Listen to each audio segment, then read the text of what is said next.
মেয়ে হওয়ার জন্য স্ত্রী কি দায়ী? কে দায়ী? স্বামী দায়ী? তো খামোকা কেন মুখ মলিন করেন?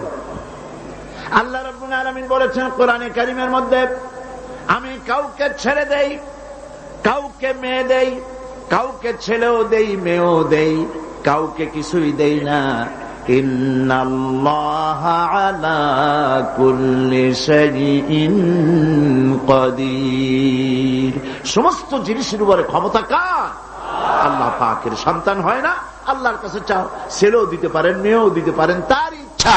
বারবার মেয়ে হয়েছে, কি ক্ষতি হয়েছে? কি ক্ষতি হয়েছে? নবী করিম সাল্লাল্লাহু আলাইহি ওয়াসাল্লামের সন্তানদের মধ্যে মেয়েও ছিল, ছেলেরাও ছিলেন, কিন্তু ছেলেরা সব মারা গেলেন। বেঁচে থাকলেন কারা? বলেন, কারা বেঁচে থাকলেন? একটি হাদিস আপনি খুঁজে বের করতে পারবেন না